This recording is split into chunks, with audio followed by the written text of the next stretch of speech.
यावेळी दिले। पुण्यातल्या स्वारगेट इथल्या एसटी स्थानकात शिवशाही बसमध्ये 26 वर्षाच्या तरुणीवर अत्याचार केल्याप्रकरणी फरार आरोपी दत्तात्रय रामदास गाडे याचा पुणे शहर पोलीस शोध घेत आहेत।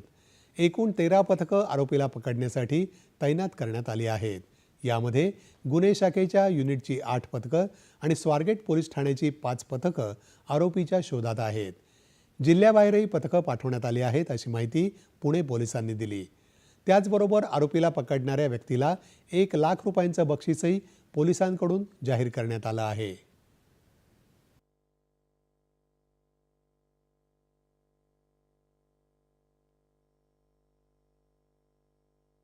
ॲक्च्युली ह्याच्यामध्ये आम्ही टीमची संख्या वाढवलेली आहे। सध्या 13 टीम आहेत आणि कंटिन्युअसली त्याची शोध मोहीम चालू आहे। त्याच्या गावाच्या आजूबाजूच्या ठिकाणीही काही बस स्टँड, रेल्वे स्टेशन्स वगैरे अशा ठिकाणीही आपण CCTV फुटेज वगैरे कनेक्ट करत आहोत।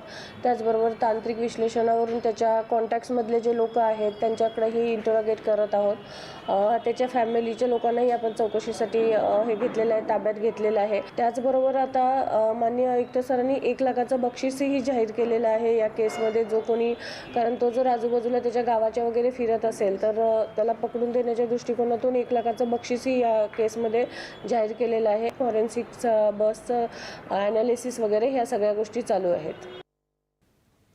या प्रकरणाची सरकारनं गांभीर्यानं दखल घेतली असून मुख्यमंत्री देवेंद्र फडणवीस यांनी पुणे पोलीस आयुक्तांशी या प्रकरणी चर्चा केली असून संबंधित अधिकाऱ्यांना आवश्यक सूचना दिल्या आहेत।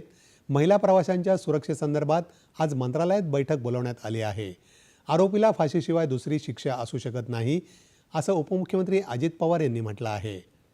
या बसस्थानकावर कार्यरत असलेल्या सर्व 23 सुरक्षा रक्षकांचं तत्काळ निलंबन करण्यात आलं आहे।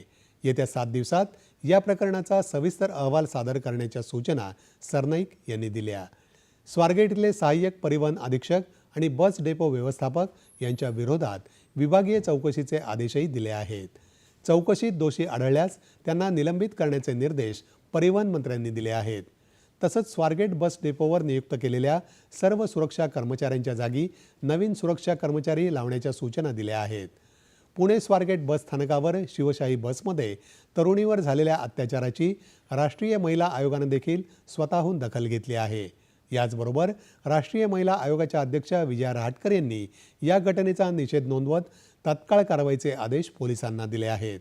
रहाटकर यांनी मुंबईच्या पोलीस महासंचालकांना याबद्दल पत्र लिहिलं आहे। स्वारगेट आगारात घडलेली घटना अत्यंत दुर्दैवी असल्याचं सांगत पोलिसांनी त्वरित कारवाई केली असून लवकरच आरोपीला अटक केली जाईल असं राज्य महिला आयोगाच्या अध्यक्ष रुपाली चाकणकर यांनी म्हटलं आहे।